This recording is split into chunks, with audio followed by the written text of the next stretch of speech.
Beautiful.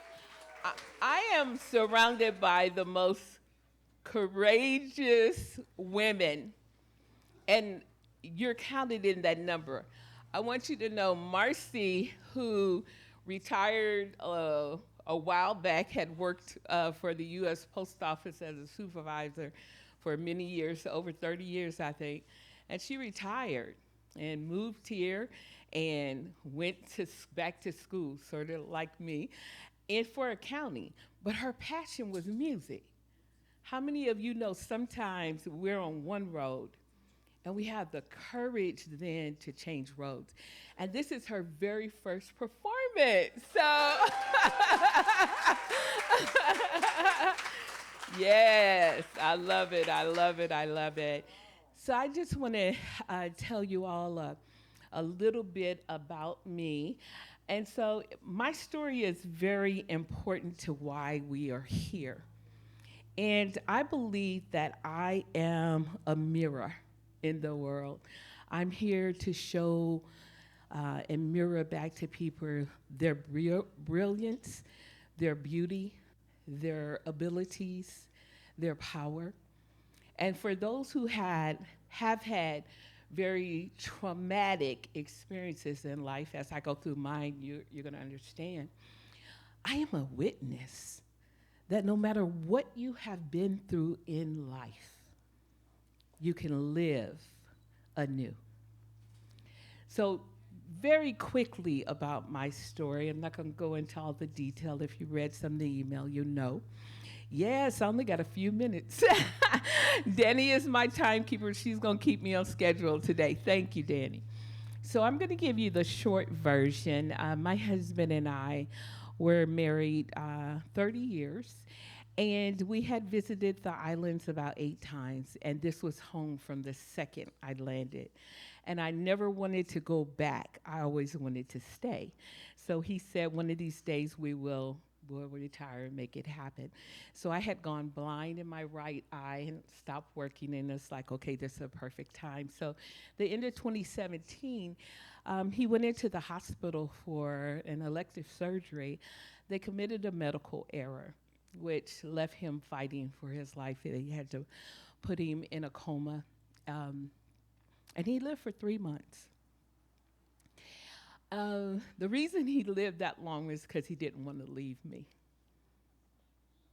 He didn't. And one night he called me to his bed. Was in the hospital the full 3 months.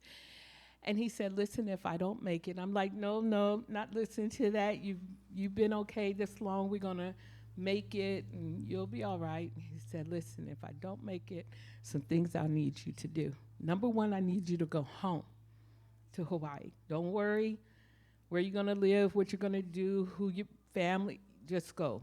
I will provide the best family, the best friends for you. I'm like, I don't like people.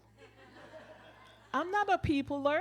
I don't need people. I want to sit on the beach with a blue Hawaiian and just chill out. He said, no, second thing I want you to do is I want you to go back to school and go all the way to get your PhD. I said, okay, you're crazy. I had all of my life as I was growing up as a little girl, I wanted to get my PhD in psychology. And that's all I wanted to do my first semester in college. I got pregnant and dropped out. And I tried to go back to school 6 times. I only got about 18 credits. By the time I was 35, that PhD dream was sitting on the shelf back, never was going to be pulled out. He said, no, you're going to pull that out.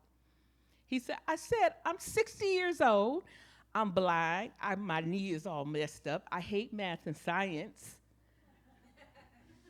I've got 18 credits towards an AA.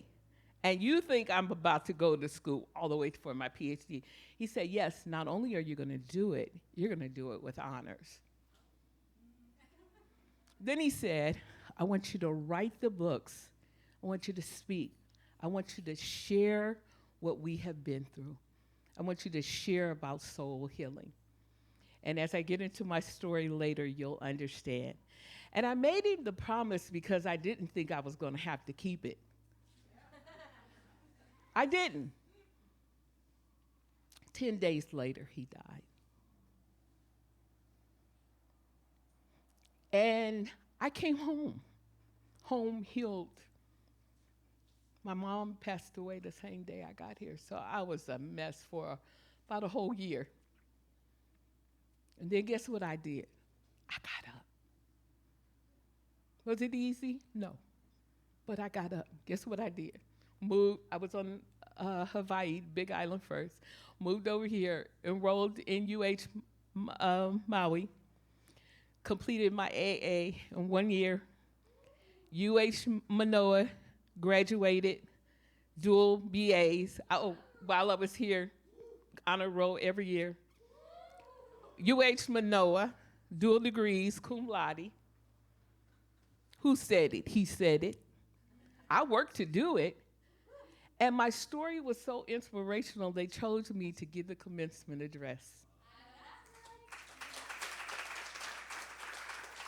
10,000 people stood up and gave me a standing ovation.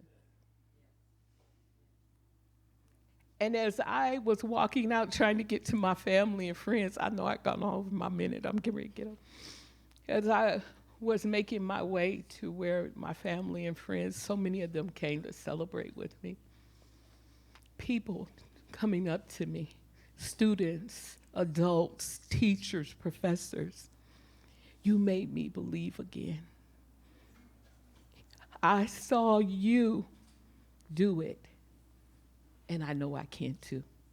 Women coming up and say, I'm 60, but I said, you got this. Young kids with degrees, I don't know what I'm gonna do with my life, but you made me believe. So that is the power of us. That's the power of you. Was it easy to do all of those things I did? No, I was carrying 6 classes through some of those terms. I graduated in 2 years what it takes 3, because I was determined. So we're gonna talk about that. We're gonna get into it. All right, let's do it. Thank you to the most amazing people. Tishri right here got she got it up. So thank you, Tishri. They had to go through some things. And Carrie, raise your hand, Carrie. Yep. That's my Hanai daughter. Yep, they got it working. All right. Well, we're going to get ready to, I'm getting ready to get laid. Yeah?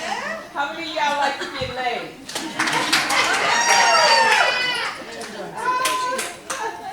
Oh, thank you so much.